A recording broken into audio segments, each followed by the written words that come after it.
Alors nous sommes jeudi, on est donc le 10 Sivan et nous sommes arrivés d'Af Mem Aleph de Zvahim, Mem Aleph, nous sommes à la 7e ligne. Alors la Gemara revient sur la dracha du Pasuk.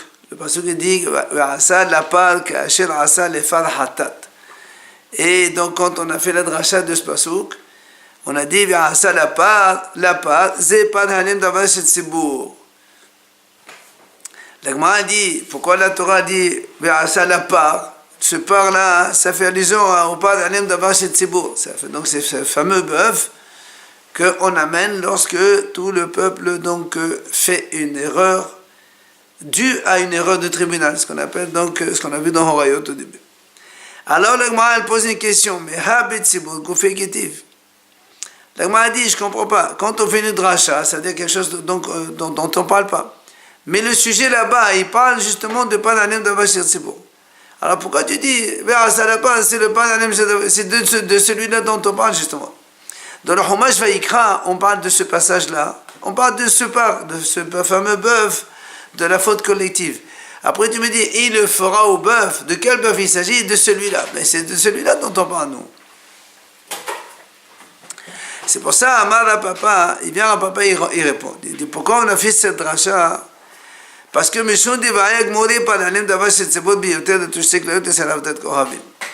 il dit parce qu'on voulait apprendre de ce bœuf-là, eh bien, que même dans le Sa'ir Avodat Kohavim, que même quand quelqu'un il apporte un bouc ou un chevreau, c'est pareil, pour une faute de Avodah Zara, eh bien, il faut qu'il amène aussi Yoter et Tushtik Layot. C'est-à-dire, il faut qu'il ramène Yoter et c'est-à-dire un morceau de foie, plus les 2 reins. Il doit les mettre sur le mesbéach pour brûler. De quelle bête? Le Sa'id de Avodah Zara. J'ai compris. Donc, il parle du bouc plus les non. Nous, on sait que dans le paragraphe, on parle du bœuf de la faute collective. Oui. Bien. Alors on demande pourquoi la Torah a dit Ve'asa la part. On parle de ça, qu'est-ce que tu veux? Alors il dit, en fait, on a fait cette dracha parce qu'on a un petit souci. Lequel? Comme à partir de ce paragraphe, on veut apprendre que, comme dans ce bœuf-là, la Torah dit on prend le foie, un morceau de foie, et les reins, et on les brûle sur le mesbéach. Et on veut tirer l'enseignement de ce bœuf et le mettre aussi dans le chevreau de l'Avodah Zara. Bien. Seulement, le Yoter et Takaved, donc le morceau de foie plus les 2 reins, ils ne sont pas écrits dans ce paragraphe. On les a appris du par Kohen Mashiach, d'un autre bœuf.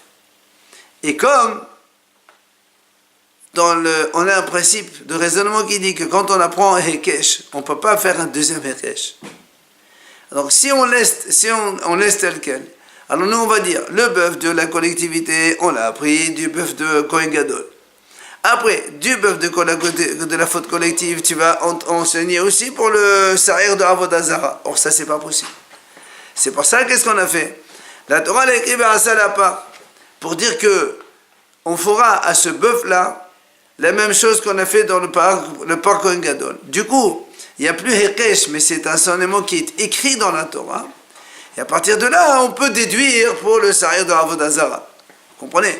En fait, au lieu d'apprendre ça oralement, et auquel cas ça ferait un Hekesh, et alors du coup, on ne peut plus faire un deuxième Hekesh derrière, la Torah elle a fait exprès de marquer Ve'asa la part et de dire que ce bœuf-là, c'est celui de la faute collective.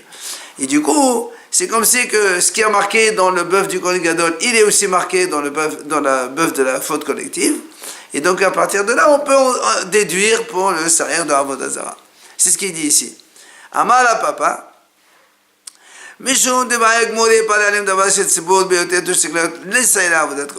Parce qu'on veut enseigner à partir du bœuf de la faute collective vers le Sa'ir de Avodah Zara, comme quoi il faut amener aussi Yoter et Tushtik Layot, donc un morceau de foie et les 2 reins. Or, au Fan et Alim d'avant c'est l'actif, et dans le bœuf de la faute collective, c'est pas marqué clairement ça. Behekeshate, on l'a appris avec un hekesh. Hekesh, donc justement avec le bœuf du Kohen Gadol. Et c'est dire le pas les mehui que on a eu besoin d'écrire que ce mot la part ici, c'est pour le bœuf de la faute collective. Et donc, et ce n'est plus quelque chose qu'on a appris avec Hekesh d'un autre bœuf.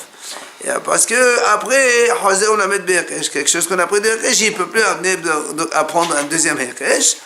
Donc c'est pour ça qu'on a fait la dracha vers Asa la part, en disant que ça parle de ce bœuf, donc de la faute collective, et comme si qu'on a transposé ce qui est écrit dans le bœuf du Kohen Gadol vers la faute collective, et du coup, on peut faire le Hekesh vers la Avodah, vers le Sa'ir de la Avodah. Et là, il ramène Tania Kevate de Rapapa. Donc, justement, la Braïta, elle soutient ce que vient de dire Rapapa. Le pasuk dit Ve'asa, donc on dit comme ça Ve'asa la pal ka'asher asa le farahatat. Donc, ce pasuk là, la Braïta, elle explique donc ce pasuk. Matamudoma la pal. Pourquoi on dit la pal? Il dit parce que le fils de Neymar, comme c'est marqué dans la Torah, à propos de le pasuk concernant la Avodah Zara, le korban de la Avodah Zara. La Torah dit comme ça. Vehem hevi'u et korbanam ishel Adonai. Et après le pasuk qui continue. Vehatatam lifne Adonai al sheraratam. Ça c'est le pasuk. Alors vient le Gemara dit hatatam elu se'ere avodat kohabim. Le mot hatat fait allusion au sa'ir de la Avodah Zara, puisque c'est un korban hatat. Sheraratam, le mot shorer, c'est pas la ligne de base de Tzibur. Ça fait allusion au bœuf donc de la faute collective, puisque dans la faute collective, il y a marqué Veri Yishgu. Si il faute, ça vient du mot shogeg. Alors maintenant, comment on peut expliquer hatatam al sheraratam? Pourquoi hatatam al sheraratam? C'est ces deux korbanot différents. Alors l'agma a dit Amna Torah hatatam harihi lecha kishraratam. Donc la hatat, c'est-à-dire le korban concernant la faute de la Avodah Zara, il doit être le même que sheraratam, que le bœuf de la faute collective. Or, sheraratam echan lamadeta lo bihakesha. Or, ce qu'on a dit tout à l'heure que dans le bœuf de la faute collective, dont on amène le morceau de foie et les deux rats. D'où on apprend ça? On apprend avec Hekesh, c'est-à-dire Hekesh par comparaison au par Kohen Mashiach, donc du bœuf du Kohen Gadol.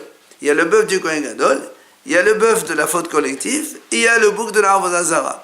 Donc le bœuf de la faute collective, on l'apprend du Kohen Gadol. Or, quand on apprend, donc on fait Hekesh d'un vers l'autre, on ne peut plus faire un deuxième Hekesh. C'est pour ça que moi, je dis, comment quelque chose toi-même tu l'as appris par comparaison. Tu ne peux pas le comparer encore une autre fois. Il n'y a pas de transitivité. Alors, Talmud demande la part. C'est pour ça que la Torah l'a écrit à ça la part. C'est pas la ligne de Vachet Tzibur. Les phases, c'est pas Kohen Mashiach.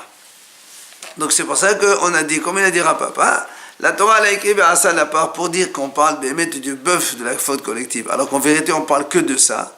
Mais c'est pour dire que ce qu'on a dit à propos du bœuf du Kohen Gadol, on le transpose donc dans ce cas-là à nous. Du coup, il n'y a plus de Hekesh. Et à partir de la faute, du bœuf de la faute collective, alors on peut déduire vers le Sa'ir de la Avodah Zara. Voilà ce que dit donc Rapapa et il est soutenu par la Braïta. En fait, il n'y a jamais de Hekesh, quoi.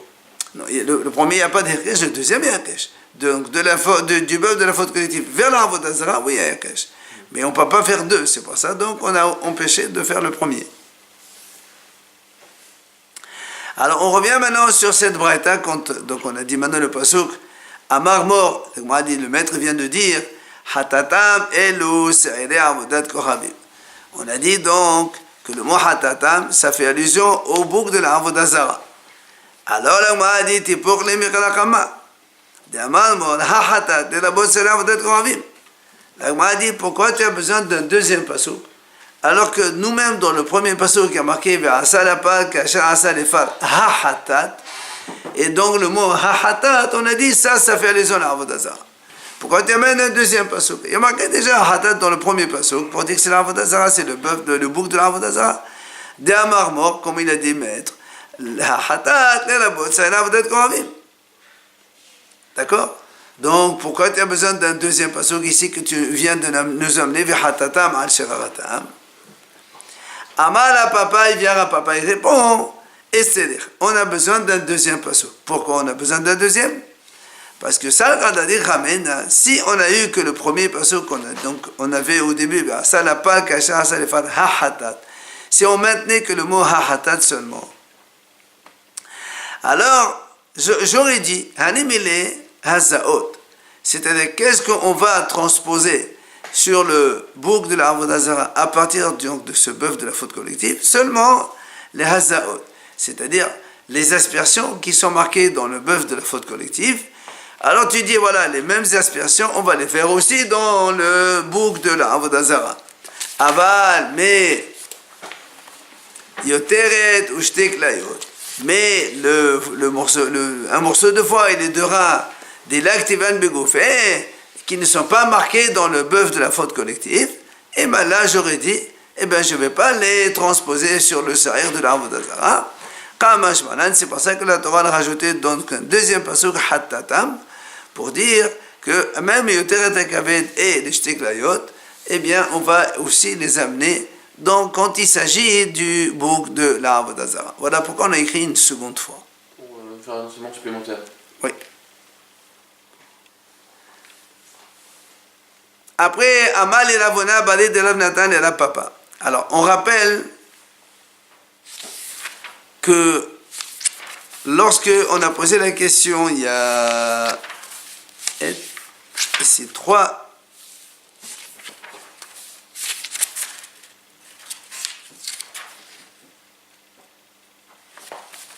Il y a 4 pages derrière. Voilà. Plus que ça. Non. Quand on a posé la question pourquoi on compare, voilà, là dans Dafmem, donc on a dit pourquoi on a voulu comparer le bœuf de Kippour avec le pan halim d'avar chez Tzibour, c'est-à-dire parce qu'on a dit comme ça dans le passage marqué Asalapa, et nous on a dit ça fait allusion aussi au bœuf de Kippour. Et donc le bœuf de Kippour, on apprend de ce bœuf-là de la faute collective. Et Rav Papa il a dit qu'est-ce qu'on apprend? Les 3 enseignements, Et, Dam et Tvila. C'est-à-dire, Et, on a dit que si le Kohen il a une verrue dans le doigt, il peut quand même faire les aspersions.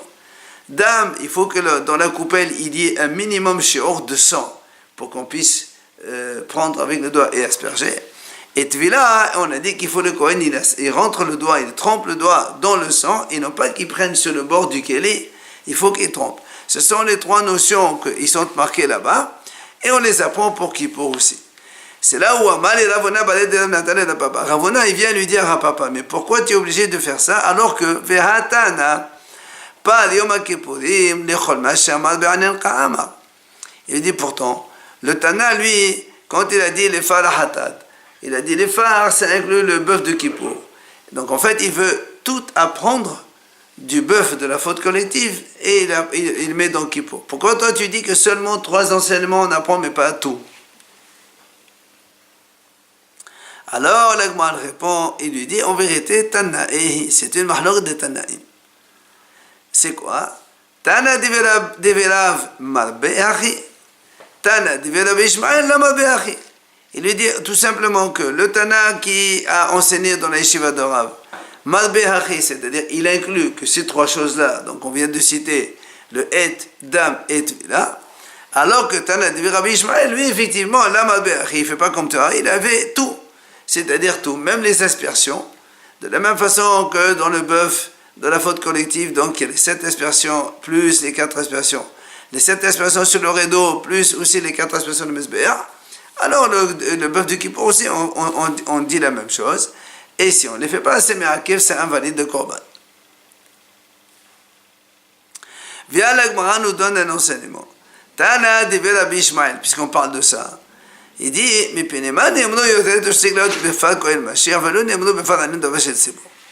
dit, dans la yeshiva de Rabbi Ishmael, il dit, pourquoi effectivement, quand on a parlé du foie et des 2 reins, on les a marqués seulement dans le bœuf du Kohen Gadol.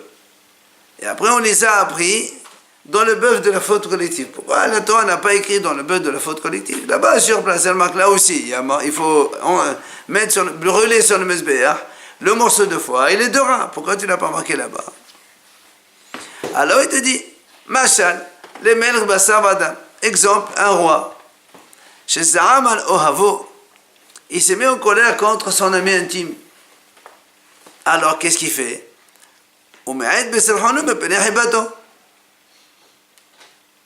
Mais comme c'est un ami intime qu'il aime beaucoup, alors que celui-là, cet ami intime, enfin, il a commis une faute, il n'a pas voulu trop s'étaler sur sa faute. Quand on aime quelqu'un, d'accord, on n'a pas trop dévoilé ses fautes. Alors il dit la même chose. Quand c'est le Kohen Mashiach, le Kohen Gadol qui a fauté, alors Hachem, il a écrit dans la Torah, voilà, il amène ça, il amène ça, il amène ça. Ça veut dire, tu as fait une grosse bêtise, tu amènes un tas de choses. Mais comme le bœuf de la faute collective, c'est Bni Israël, et le peuple d'Israël, Hachem, il aime le peuple d'Israël. Alors il cache, il ne dit pas tout, il dit une partie, parce que Hachem nous aime tellement qu'il ne dévoile pas toutes nos fautes. Donc du coup, il ne détaille pas trop le Korban. C'est par amour d'Hachem pour le Bni Israël. Et il dit un autre enseignement, Tana de Rabbi Ishmael. La même chose, il dit, mais Penema n'emna paroch et akodesh befal Kohen Mashiach, velo nemot befal alim davashet tzibur. Lorsque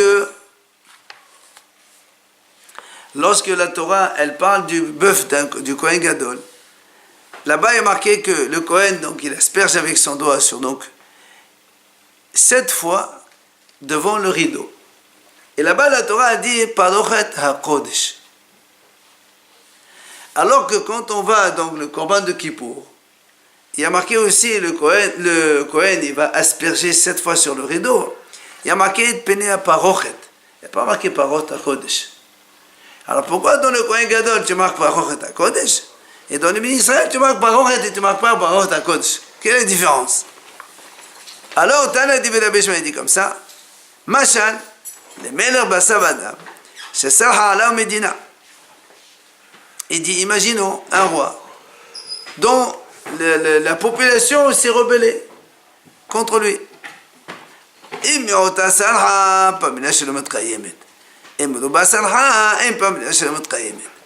Alors il dit, si c'est une minorité qui s'est rebellée, c'est-à-dire si c'est que le Kohen Gadol qui a fauté, c'est pas... On dit, pardon, c'est-à-dire la sainteté d'Hachem, elle réside encore dans le Mishkan. C'est que le Kohen Gadol finalement qui a fauté, c'est pas tout le monde. Mais comme toute la population a fauté, alors Hachem, il ne marque pas le mot Kodesh. C'est-à-dire qu'il le Hachem, il dit, moi, si tous vous fautez, moi je m'enlève d'ici, je m'en vais. Je ne reste pas avec vous.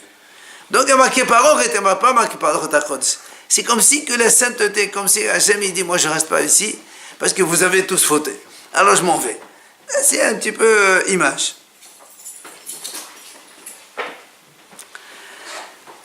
Alors, après, on revient à la dernière idée de la Mishnah.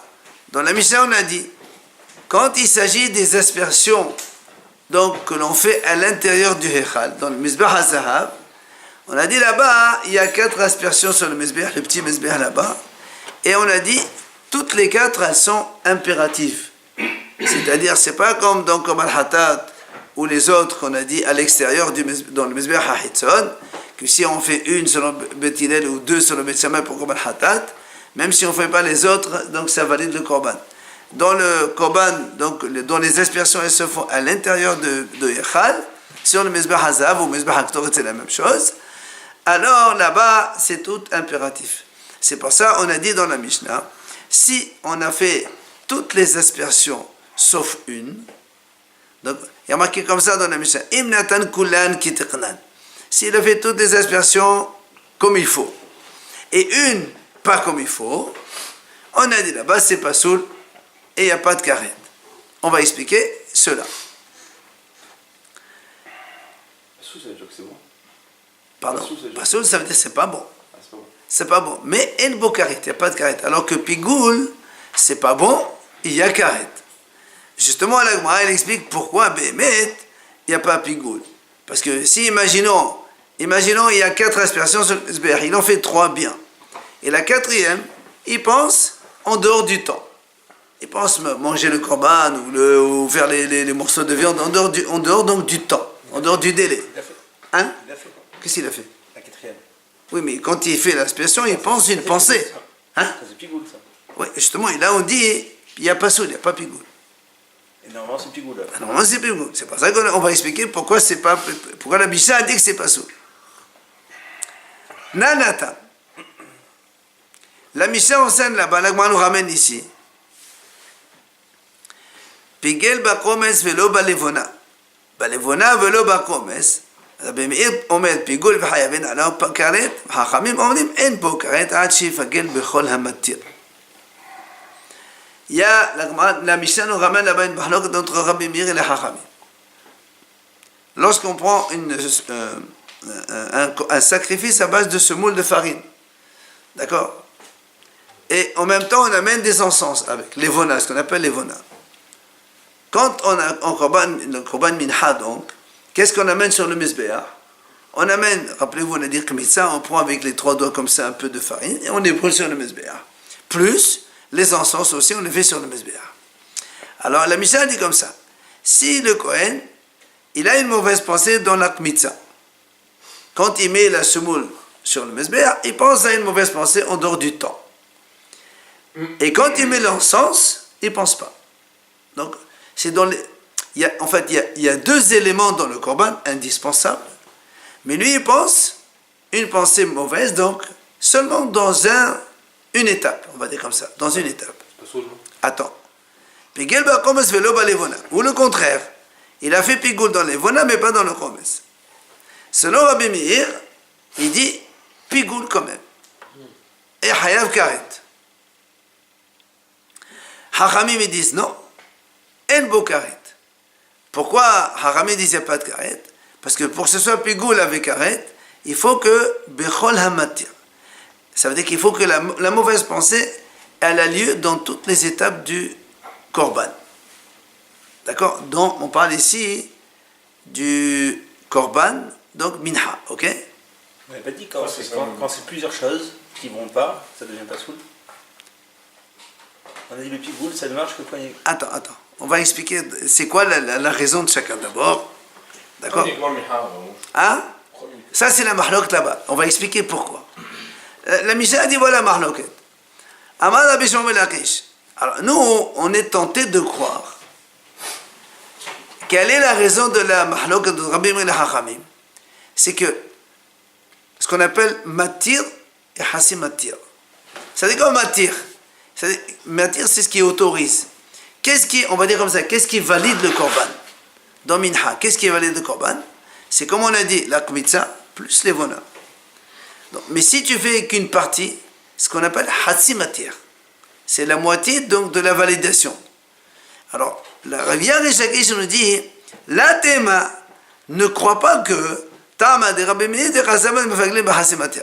C'est-à-dire, ne croit pas que, comme Rabbi Meir il a dit, s'il fait une mauvaise pensée dans l'une des 2 étapes, et ça s'appelle pigoul quand même, ne crois pas que la raison de Rabbi Meir que même quand on fait une mauvaise pensée dans une demi-étape validante, c'est ça qui fait pigoul. Ne crois pas que c'est ça parce que c'est pas ça la raison. Donc nous on voit concrètement que lui il a dit c'est pigoul quand même. Alors mais on comprend pas parce que normalement les 2 étapes elles sont indispensables dans Minha.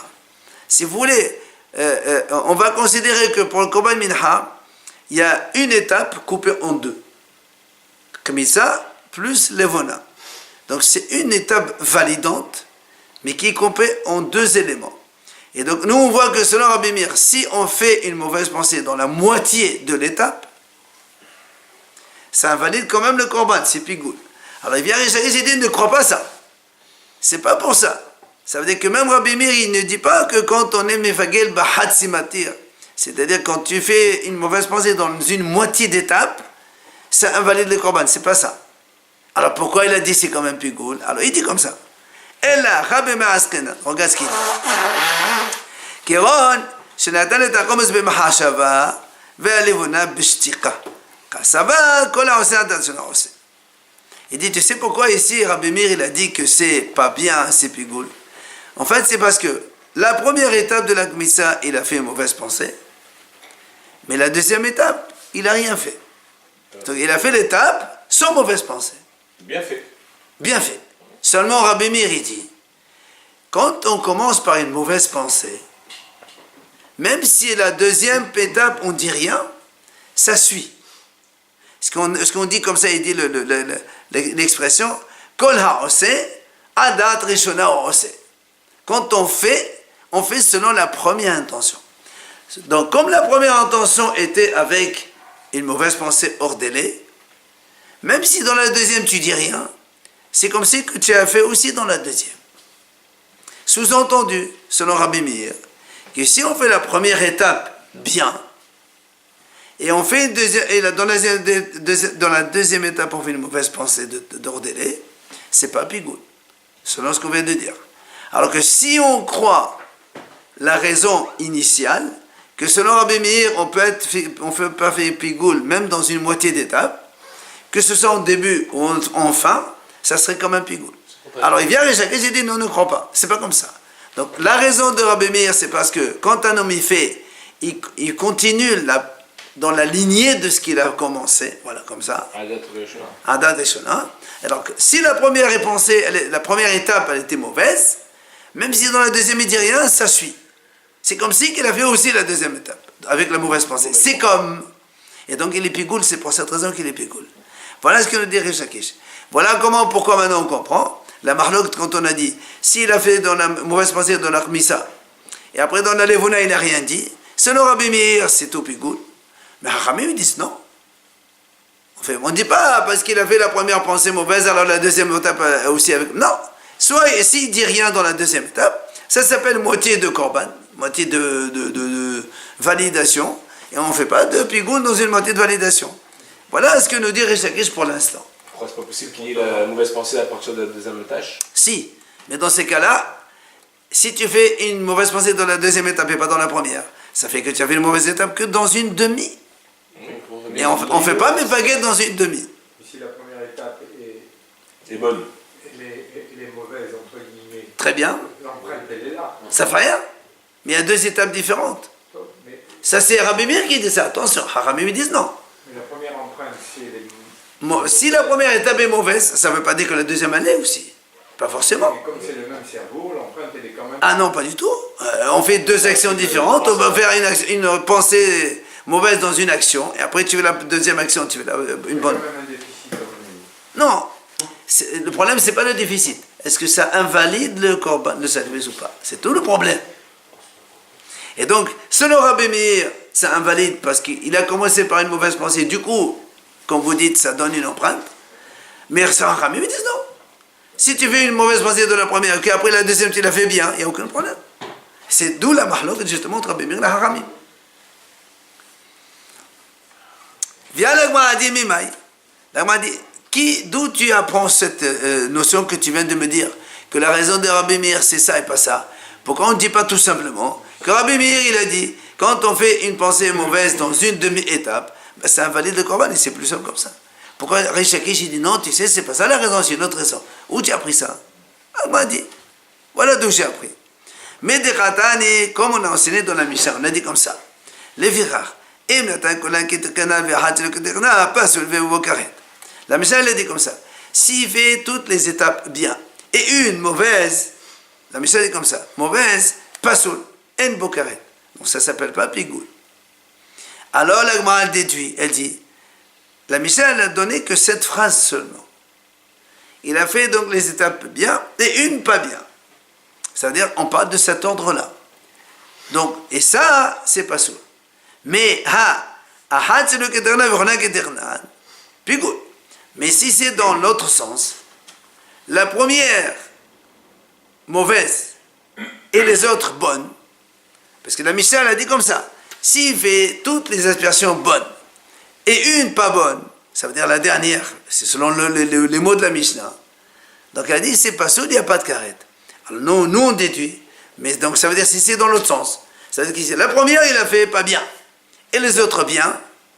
Bien, la première bien. Non, la première pas bien. La Mishnah a dit, s'il fait toutes les... Laisse ton Rabbi, on parle de notre Mishnah. La Mishnah a dit, si quelqu'un il fait toutes elles sont bonnes et une pas bien. Donc nous, on pense que c'est la dernière. Et la Mishnah dit que c'est pas soul. Alors nous, on déduit que si au contraire, la première, il a fait pas bien, et tous les autres, il les fait bien, c'est pigoul, puisque la Mishnah, elle a dit seulement le premier cas qui c'est pas soul. Donc ça sous-entend que la première, tu la fais pas bien, ça devient pigoul. Ah, la Gemara dit comme ça. Ah, c'est le pigoul. Alors la Gemara dit, Mani, c'est quel auteur dans ce cas-là? Si on dit cette phrase, déduite à partir de la Mishnah, qui peut en être l'auteur? Et les Marabanan, si c'est Hachamim, c'est pas possible. Parce que Hachamim, ils disent, on ne peut faire pigoul que quand on fait toute l'étape validante avec mauvaise pensée. Or ça, tu as fait une étape et sur les 3 aspersions. Et là, Rabbi Meir, tu vas me dire, c'est quel auteur? C'est Rabbi Meir. Or,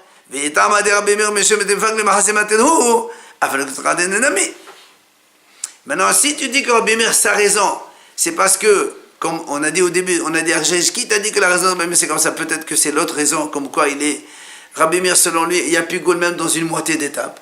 Dans ces cas-là, qu'est-ce que ça change que l'étape mauvaise soit en premier ou en deuxième? Si on dit que la raison de Rabbi Meir, on peut invalider le korban dans une moitié d'étape, qu'elle soit au début ou à la fin, ça doit être la même chose. Alors pourquoi dans la Mishnah on a dit, si on commence bien et on finit pas bien, c'est pas soulevé au boka. Normalement, selon Rabbi Meir, ça doit être pigoul. Or, la Mishnah a dit pas soul. Donc tu vois bien, là, donc tu es obligé de dire que tout dépend de la première étape. Et c'est Rabbi Meir qui a dit, dans la Mishnah, quand on dit toutes les premières étapes elles sont bonnes et la dernière pas bonne, puisque la première, selon Rabbi Meir, la première elles sont bonnes. Donc tout va selon la première. Donc comme la première sont bonnes, même si tu fais la dernière pas bonne, il n'y a pas de pigoul, il n'y a pas soul parce que tu as même fait une mauvaise pensée. Mais ça sous-entend que si on fait la première pas bonne, avec pensée de pigoul, et les autres toutes bonnes, il y a quand même pigoul selon Rabbi Meir. Donc on est obligé de dire que la raison de Rabbi Meir, c'est celle-là. Ça c'est la déduction de la Gemara. Amar Rabbi Shmuel, il vient Rabbi Shmuel, il repousse, il dit non. Moi je peux te dire non, notre Mishnah, c'est les Hachamim qui sont l'auteur. Alors on dit comment que les Hachamim ils disent, dans la Mishnah il y a marqué, si tu fais toutes les étapes bien et une pas bien, c'est pas soul. Or selon les Hachamim, on ne fait pas moitié-moitié, ça n'existe pas. Ou tout, ou c'est tout bon. Alors comment ça se fait que la Mishnah dit comme ça? Alors il te répond. Il te dit, il dit en fait, quand les Hachamim ils ont dit, dans la Mishnah c'est marqué, les premières étapes comme il faut. Alors nous on a dit comme il faut, ça veut dire quoi? Ça veut dire bien. Il dit non, comme il faut, ça veut dire avec une vraie pensée de pigoul. C'est ça qui dit Rnan. Il dit comme ça, qui dit Rnan, c'est d'une vraie pensée de pigoul. Alors le Gemara a dit, si c'est comme ça, alors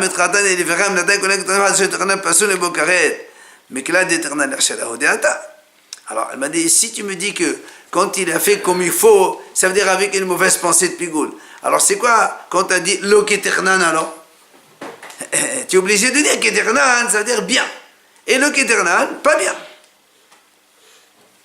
Alors Amar là-bas il a dit non, c'est pas un problème pour nous. Mais c'est le keternan, c'est comment? Elle m'a dit non. La première, ce qui est keternan, ça veut dire comme il faut une mauvaise pensée de pigoul. Et la deuxième, quand on dit et pas comme il faut, ça veut dire c'est pas une mauvaise pensée de pigoul, c'est une mauvaise pensée de hors espace. Vous avez compris? Donc le tirna, c'est le vrai pigoul. Et la deuxième, c'est hors espace. Hosim komo. Et c'est pour ça que quand il y a les deux ensemble, pigoul plus pasoul, il y a marqué pasoul et bokaret. Hosim komo, ça veut dire qu'il va récupérer le korban, il va le rentrer à l'intérieur? Non, le korban il le mange par exemple en dehors du Beth Amikdash. Ou bien il prend les choses à amener sur le Mesbéa, il ne les met pas sur le Mesbéa de Beth Amikdash, il les met dehors. C'est ça aussi le comment, on l'a vu plusieurs fois. Hein? C'est possible de faire d'Atrushin dans le pigoul?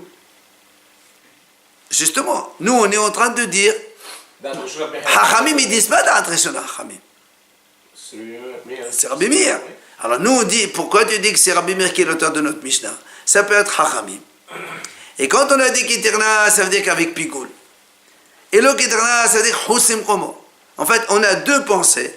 Une on va dire comme ça, une vraie pensée invalidante, voilà comme ça, une vraie pensée invalidante dans le temps.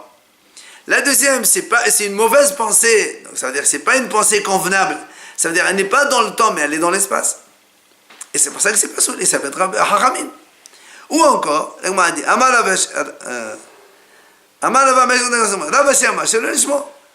et Ravashi dit, moi je peux te donner une autre possibilité de réponse. La première, quand on dit kitiknan, ça veut dire pigoul comme il faut, il a bien fait une mauvaise pensée hors temps, donc c'est pigoul. Et la deuxième, l'olishmo.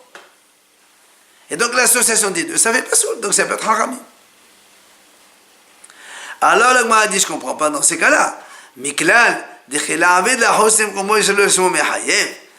a dit, attends, si tu dis ça, si tu dis que le kitiknan, ça veut dire c'est pigoul. Et chez le kitiknan, c'est ou l'olishmo, ou bien holsim komo. Et donc là, qu'est-ce qu'elle a dit la Mishnah? Elle dit pas soul, il n'y a pas de karet. Alors l'agma a dit, dans ces cas-là, moi je dis, si maintenant il a fait la première pensée kitiknan, d'après toi c'est pigoul. Et la deuxième, il a bien fait. Donc d'après toi, ça va être quoi? Ça va être pigoul, puisque la première c'est pigoul. Alors il dit,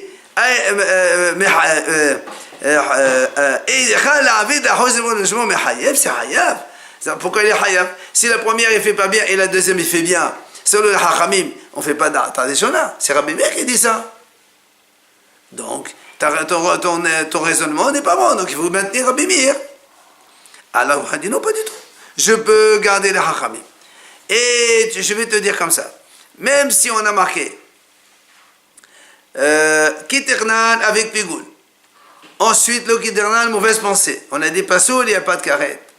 Alors même si on fait kitiknan, c'est-à-dire au début avec pigoul, et après on fait rien du tout, d'accord, ça reste quand même pas soul. Et c'est pas pigoul. Pourquoi? Parce que Aïti Tana déjà pigoul il va venir à la karet. Tana mais c'est pas soul, il y a un beau karet. Puisque dans la première partie de la Mishnah, quand on a parlé dans la première partie, on a dit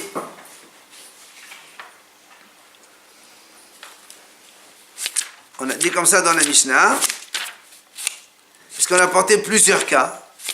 Voilà, ici, on a dit, voilà, si il a aspergé la première, quand on a parlé des aspersions en dehors du echal, c'est-à-dire dans le misbéach extérieur, on a dit qu'une seule aspersion, ça valide. Donc c'est pour ça que s'il fait une première aspersion avec une mauvaise pensée de pigoul, d'accord? Eh bien, même s'il a mis la deuxième, hosim koma, ça reste quand même pigoul. Pourquoi? Parce que le korban, il est déjà validé avec une aspersion. C'est pour ça que la première pensée pigoul, elle est déjà pigoul et elle invalide le korban et c'est karet. Alors comme là-bas on a marqué pigoul et havelam karet, alors on t'a marqué ici pasoul et bon karet parce qu'ici une première aspersion ne suffit pas. Dans le mesbeh hapnimi, il faut les 4. Donc c'est pour ça qu'on a pris cette expression pour faire la même chose qu'on a dit dans la Récha et dans la Seva. Mais en vérité, même si on fait la première kitikna, c'était comme les hachamim, kitikna ça veut dire avec pensée de pigoul, et la deuxième on dit rien du tout, c'est quand même pasoul et bokaret, c'est pas hayab. Et si on a marqué pasoul et bokaret, et toi tu pensais déduire, alors dans ces cas-là, si on fait aucune pensée en deuxième partie, c'est hayab. Il dit non, pas du tout, c'est pas hayab. Là aussi c'est pasoul et bokaret. Mais pourquoi on emploie cette terminologie? Parce qu'on a fait la même chose dans la Récha de la Mishnah, alors on a mis la même chose dans la Sefa. Et donc ça pourrait être Rabanan, et donc Rish Lakish, c'est pas sûr que c'est ça sa raison. Voilà.